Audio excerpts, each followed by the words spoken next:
Γεια σας και καλώς ήρθατε στο πρώτο βίντεο αυτού του καναλιού. Στο σημερινό βίντεο θα αναλύσουμε και θα βαθμολογήσουμε ένα γραφικό μυθιστόρημα με τίτλο Star Wars Darth Vader χρονικά της σκοτεινής πλευράς.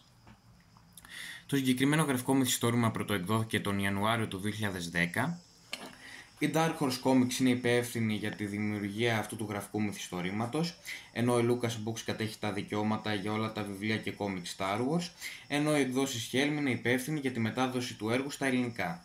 Όσον αφορά την ελληνική μετάδοση του έργου, ο υπεύθυνος για την εμβέλεια έκδοση ήταν ο Γιώργος Γιανναδάκης, ο υπεύθυνος συντάκτης ήταν ο Νίκος Καμπουρόπουλος, η Βασιλική Κορομιλά ήταν υπεύθυνη για τη μετάφραση του έργου στα ελληνικά, ο Φώτης Φωτόπουλος ήταν υπεύθυνος για το σχεδιασμό και την καλλιγραφία του έργου, δηλαδή για την αυθεντικότητα του τύπου και το πώς έμοιαζε το φόντο πάνω στο χαρτί. Και εν τέλει ο Βαγγέλης Γεωργόπουλος ήταν υπεύθυνος για τη διόρθωση κειμένων. Τα κόμικα αυτά ανήκουν στο διευρυμένο σύμπαν που ήταν η παλιότερη χρονολογία του Star Wars που υπήρχε από το 1976 μέχρι το 2014. Τώρα ας ξεκινήσουμε με την ανάλυση του Darth Vader χρονικά της σκοτεινής πλευράς. Το πρώτο κόμικ αυτής της συλλογής είναι το Purge 1. Αυτή η ιστορία γράφτηκε από τον Τζον Οστράντερ και λαμβάνει μέρος σε λίγους μήνες μετά από το επεισόδιο 3. Μια αντιστασιακή ομάδα από καταζητούμενους Jedi κρύβεται σε ένα ορυχείο στον πλανήτη Κέσελ.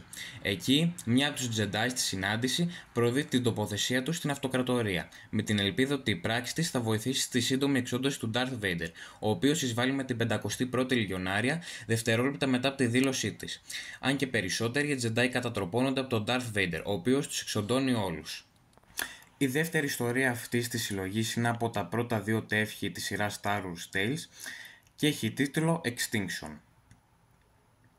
Η ιστορία αυτή γράφτηκε από τον Ron Mars και λαμβάνει μέρος λίγους μήνες πριν από το επεισόδιο 4.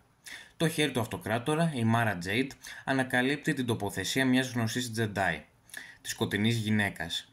Εκείνη είναι κρυμμένη σε έναν άγνωστο και απομονωμένο πλανήτη. Ο αυτοκράτορας στέλνει τον Darth Vader για να την εξοντώσει και μετά από μια ματώδης μάχη την νικάει. Το τρίτο κόμικ αυτής της συλλογής είναι από το ένατο τεύχος του Star Wars Tales και έχει τίτλο Resurrection.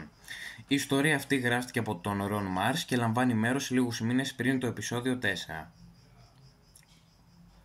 Ο Darth Vader προσγειώνεται σε ένα πλανήτη εν ονόματι Κάλακαρ, διότι έχει ενημερωθεί ότι εκεί οι επαναστάτες κρύβουν μυστικά σχέδια της αυτοκρατορίας. Όμως, τελικά ήταν μια παγίδα και ο Darth Vader έρχεται αντιμέτωπος με τους ακολούθους της σκοτεινής πλευράς, οι οποίοι, θέλοντας να τον σκοτώσουν, έχουν δημιουργήσει ένα κλόνο του Darth Maul. Μετά από μια δύσκολη μονομαχία θριαμβεύει ο Darth Vader. Το τελευταίο τεύχος αυτής της συλλογής ανήκει στη σειρά Star Wars Empire, είναι το 19ο τεύχος και έχει τίτλο Target Vader. Η ιστορία αυτή γράφτηκε από τον Ron Mars και λαμβάνει μέρος περίπου 6 μήνες μετά το επεισόδιο 4. Ο Darth Vader προσγειώνεται στο Void Station, έναν διασυστημικό σταθμό, ώστε να επισκεφτεί τον άρχοντα του σταθμού, τον Τζιπ Κοπάθα, διότι πιστεύει πως ο αφέντης του σταθμού γνωρίζει πληροφορίες για τους επαναστάτες που κατέστρεψαν τον Death Star. Ο Τζιπ ισχυρίζεται πως δεν γνωρίζει τίποτα. Όμως, μια υπηρέτριά του πλησιάζει τον Darth Vader και λέει πως εκείνη έχει πληροφορίες για τους επαναστάτες και τον καθοδηγεί σε ένα υπόγειο. Τελικά ήταν παγίδα και ο Vader δέχεται επίθεση από μέλη της φυλής των Φαλίν, όπου ανήκει και η ίδια η υπηρέτρια. Ο Vader φεύγει νικημένος. Τώρα ήρθε ώρα να βαθμολογήσουμε και τα 4 τεύχη αυτής της συλλογής. Όσον αφορά το πρώτο κόμικ αυτής της συλλογής, το Star Wars Purge 1, να σημειώσω ότι λείπουν 2 σελίδες από την ελληνική μετάδοση, που αν και είναι απλώς 2 σελίδες έξτρα δράση ανάμεσα στον Darth Vader και τους καταζητούμενους Jedi, εμένα μου στοιχίζει λιγάκι, διότι τις συγκεκριμένες σελίδες τις θεωρώ πολύ διασκεδαστικές. Και το γεγονός ότι λείπουν από το συγκεκριμένο κόμικ, πιστεύω πως μειώνει την ποιότητά του. Επομένως, μου άρεσε πολύ το σενάριο και η δράση. Η τέχνη είναι και αυτή φανταστική, έχοντας παρόμοιο στυλ με άλλα αγαπημένα μου Star Wars comics της εποχής. Αγαπημένο μου κομμάτι είναι το γεγονός ότι είδαμε χαρακτήρες και από άλλα comics Star Wars, παραδείγματος χάρη την Boltar Swan, το διοικητή Davis, την Choi Chu και καμιά άλλη δεκαριά άλλη Jedi από τα Comics Republic. Επίσης, η παρουσία της διάσημης 501ης Λεγιονάριας ήταν εξίσου συναρπαστική. Το κόμικ Star Wars Purge 1 το βαθμολογώ 9 στα 10.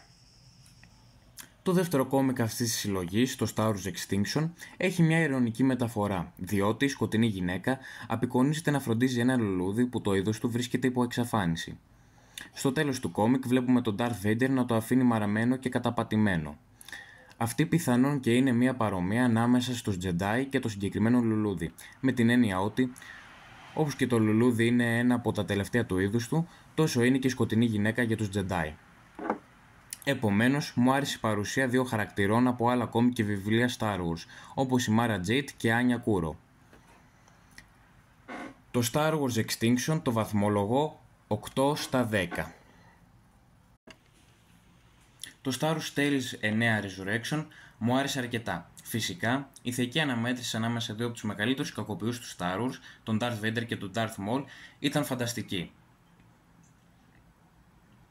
Μου άρεσαν όλα. Όλα από την τέχνη, το κείμενο, τους χαρακτήρες, οι σκηνές που απεικονίζει το κόμικ, ακόμα και οι ακόλουθοι της σκοτεινής πλευράς που εμφανίζονται στο ευρύτερο διευρυμένο σύμπαν του Star Wars. Επομένως, στο τέλος του κόμικ, οι ακόλουθοι της σκοτεινής πλευράς εξοντώνονται από τον Αυτοκράτορα, ο οποίος μας αποκαλύπτει ότι από απλή περιέργεια ακολούθησε το σκάφος του Vader και τυχαία τον έσωσε. Θα μπορούσαμε να το δούμε ως μια δοκιμασία για τον Vader από τον Αυτοκράτορα, βάζοντάς τον να παλέψει με τον παλιό του μαθητή τον Darth Maul, ώστε να αξιολογήσει ποιος πραγματικά ήταν ο καλύτερός του μαθητής. Επίσης, το εξώφυλλο του γραφικού μυθιστορήματος προέρχεται από αυτό το κόμικ.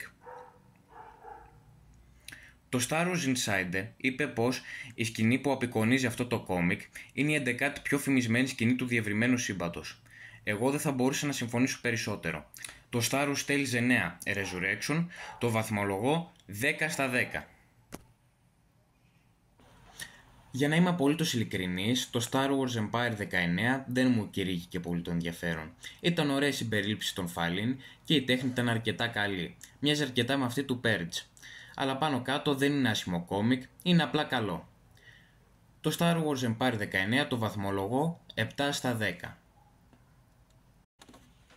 Εν κατακλείδα, αυτό το γραφικό μυθιστόρημα περιέχει κάποια από τα καλύτερα κόμικ Darth Vader της εποχής εκείνης. Και για εμένα, ως ένας φανατικός καταναλωτής βιβλίων και κόμικ Star Wars, ήταν μια φρεσκαριστική εμπειρία να διαβάσω κάποια από τα αγαπημένα μου κόμικ με πρωταγωνιστή ένα θρυλικό και παντόγνωστο χαρακτήρα του Star Wars στη μητρική μου γλώσσα. Επομένως, να αναφέρω ότι όλες αυτές οι ιστορίες γράφτηκαν από δύο μόνο άτομα, τον John Ostrander και τον Ron Marz, δύο ευρηματικά πρόσωπα των κόμικ Star Wars. Μετά από τη βαθμολόγηση, ο μέσος όρος για όλες αυτές τις ιστορίες ήταν 8,5 στα 10, ώστε έτσι και εγώ θα βαθμολογήσω αυτή τη συλλογή. Ίσως διαφέρει όμως η άποψή σας. Εσάς σας άρεσε το κόμικ, δεν σας άρεσε? Είστε ελεύθεροι να πάτε στα σχόλια και να εκφράσετε την άποψή σας. Σας χαιρετώ και εις το επανειδήν.